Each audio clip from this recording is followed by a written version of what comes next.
Another side note. Gosh, are we ever going to talk about this today? We only have side notes so far always today. Side notes, yeah. Yeah. I thought this was kind of funny. Mm. Charlie, I get home the other day, or no, I was coming home. He goes, Dad, you got to watch. I just pulled up some stuff on YouTube on crazy hockey parents, angry hockey parents.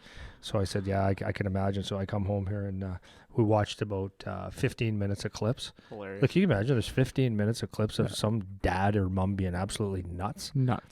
And so anyways, like, I mean, wow, what people will do. I was so conscious of this at the arena because, like, come on, man, we're watching kids hockey and it's amazing how it gets away. So I just wrote a couple of things. Fist fights, throwing people down the stairs, guy going to the glass and smacking the glass out because of his pride. He's not sitting there going, okay, I went too far. He just keeps yelling until he gets escorted out and everybody in the building thinks he's a complete idiot. Women chirping men, women chirping women. Totally embarrassing stuff. But I've always tried to be myself at the rink and go to one end of the ice and try to be by myself. I want to watch hockey. Like, so even when Charlie plays in Guelph next year, I know a lot of the family and people say, hey, we'll go up together. And I mean, if you come, obviously, but come up and, you know, we'll have a good time. It's like, I don't want to go and have a good time. Yeah. I want to go watch my kid and go home. Right. And just like, it is what it is. And it's a business now for him. But I'd stay at one end and try to avoid people as much as I can because people just start.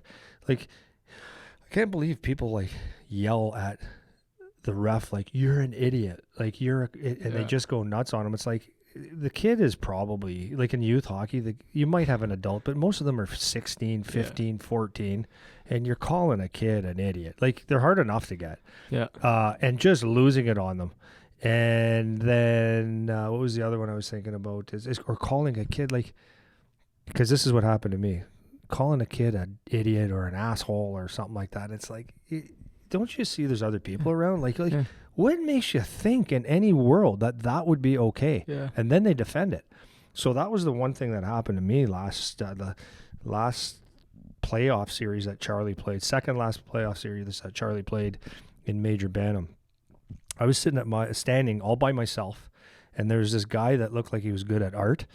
Well, he was about 8 people away from, like, spaces away from me, like just enough that if I speak like this, he can hear.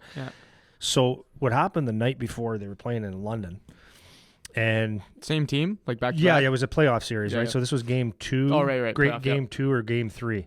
So Charlie was, the first game was just having a great game, whatever, and so he's coming across the ice and he got knee on knee, and you know, I didn't sit there and say he got knee on knee. And was it an accident? It was on purpose? I don't know. But you know what, son? If you're going to play hockey, it's going to happen. So tape an aspirin to it and get back out there.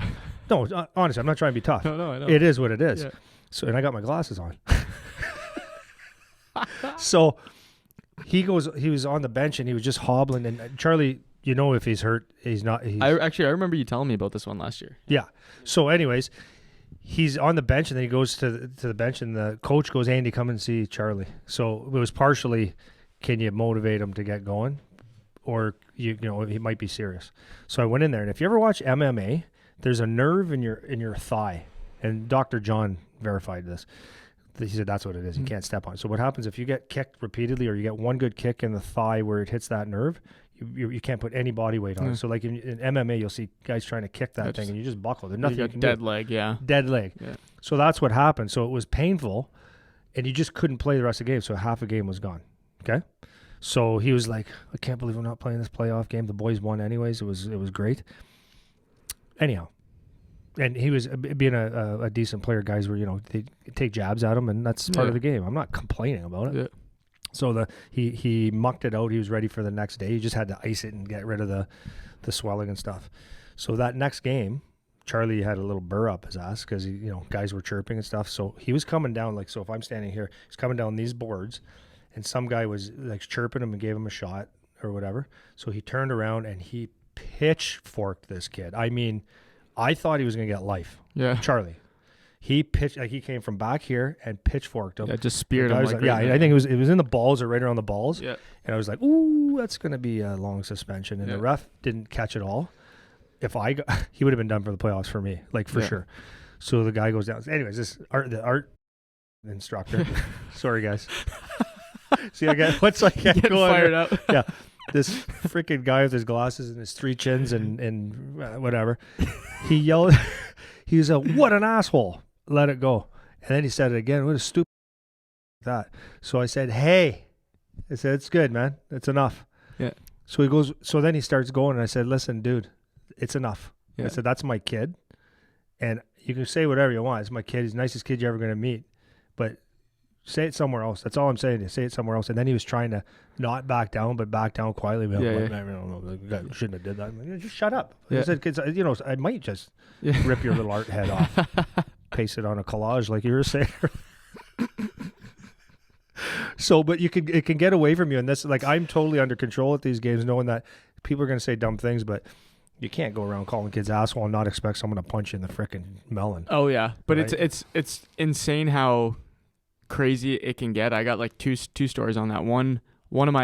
He ended up being one of my best friends actually. I played junior in college with him. Yeah. He played I played AAA against him, and he was unreal. He was like one of the best kids I ever played against, I guess. Yeah. And his mom was a psychopath at the rink.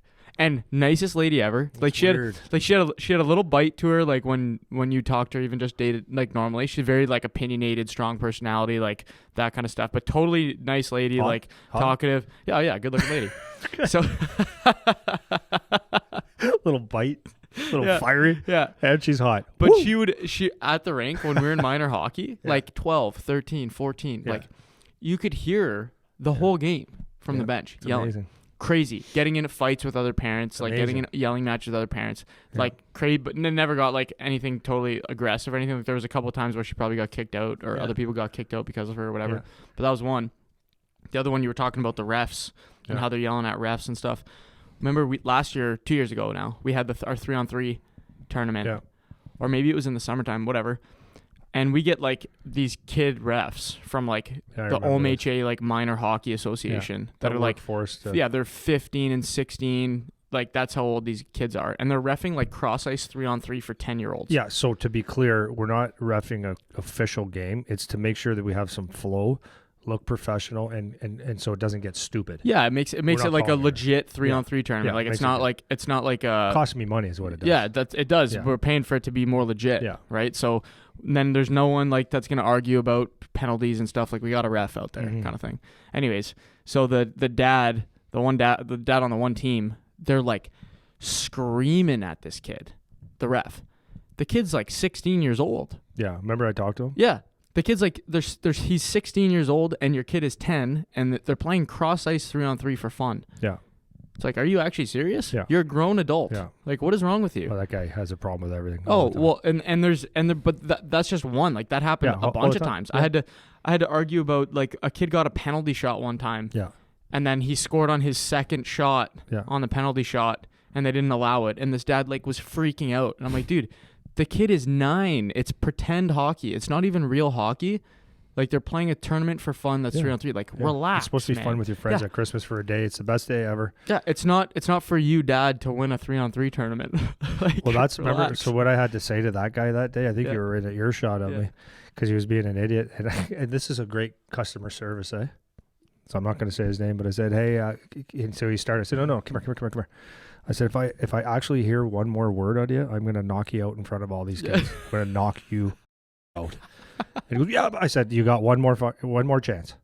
And then he was quiet. Yeah. And then until the end of the day, he did something. But and it was like telling an adult male to stop yelling at kids and refs. Says, come on. Well, and this has been happening for years too. Like I remember when I was like 19 or 20.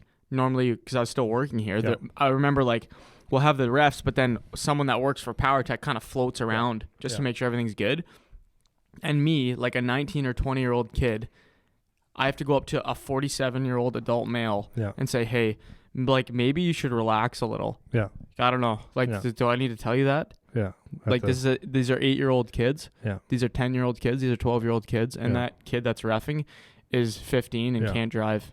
Can't have a beer. That's right. Maybe like just settle down. Yeah. Without that kid reffing this unimportant game, we don't have a really good tournament. So like, come on, man. Yeah, and it's not that you can like never say anything. If it was actually something that serious, just pull someone aside like a calm adult and be like, hey, like I don't know, like this kid keeps whacking kids. Like, can you maybe just take a look or whatever? Yeah, it's like that's fine, no problem with that. But like, relax, man. Yeah, crazy. My point of saying that stuff